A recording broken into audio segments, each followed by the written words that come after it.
My stepmother kicked me out of the house my mom left me, saying, "You're just a burden." So I walked away without a word, but 3 years later, I returned as her landlord, and told her, "You've got 30 days to leave my property."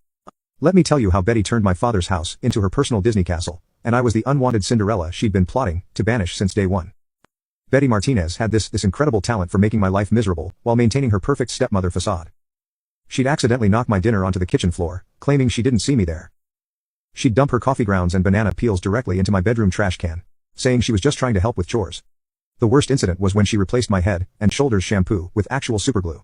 I nearly went bald before I realized what she'd done. But the moment Dad walked into any room, Betty transformed into June Cleaver incarnate. She'd brush off every complaint I made with a sweet laugh. "Oh Ronald, Kelly's just being dramatic. You know how teenage girls can be." Dad, bless his heart, believed every word because Betty had perfected the art of gaslighting with a smile.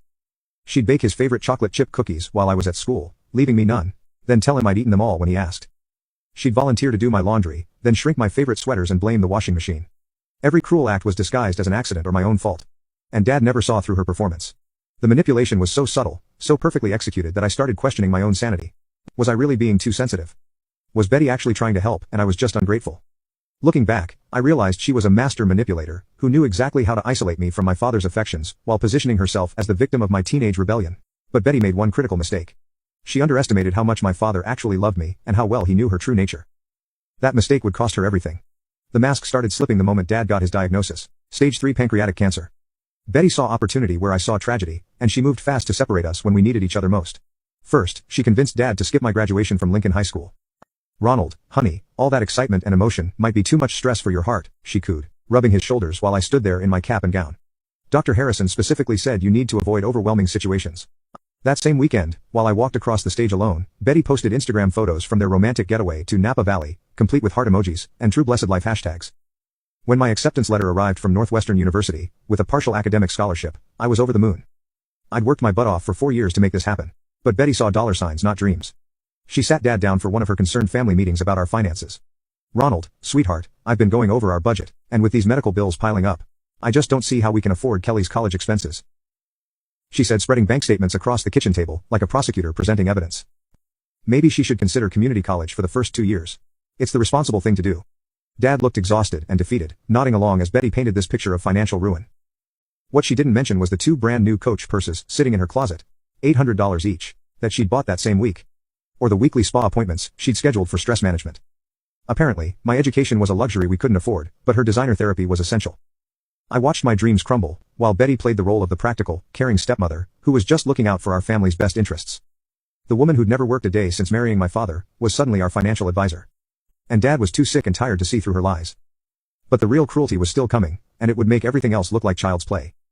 The real cruelty came when Dad entered Sunset Manna Hospice Care. Betty appointed herself as his primary caregiver and medical advocate, which gave her terrifying power over his final days, and over my access to him. "Kelly, darling, your father needs his rest," Betty would say, blocking the doorway to Dad's room like a bouncer at an exclusive club. "Dr. Peterson says too many visitors can be overwhelming for terminal patients.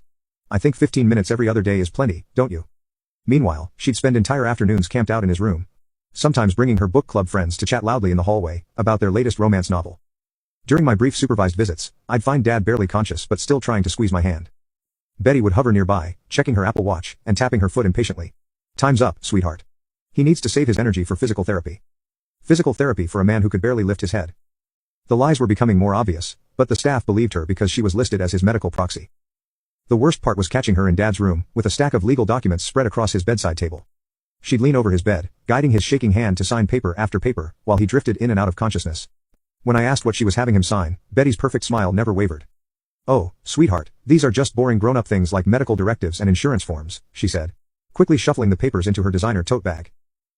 "You're too young to understand responsibilities like estate planning and property management. These are conversations for adults."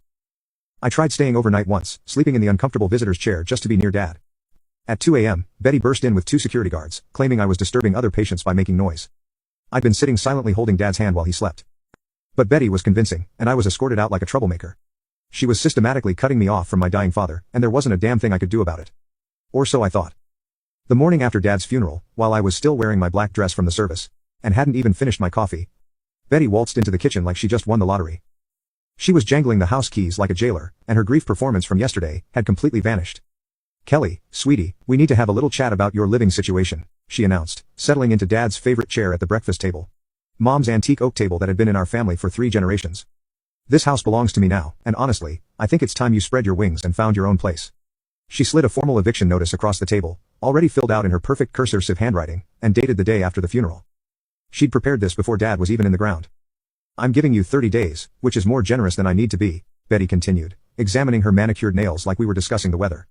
And frankly, dear, you're a reminder of a past I'd rather leave behind. Ronald and I had our own life together, and it's time I moved forward without complications. What broke my heart wasn't the eviction notice. It was seeing her sitting there in my mother's kitchen, wearing my mother's pearl necklace and ruby earrings, calling me a reminder of the past. This woman had spent 3 years systematically erasing me from my father's life, and now she was literally erasing me from my childhood home. I stared at Betty Martinez, this woman who'd played the loving stepmother while poisoning every relationship I had. And something cold and calculating settled in my chest. She wanted a competition about who belonged in this house. Fine, I wouldn't just participate. I would demolish her. I smiled back sweetly and said, we'll see about that.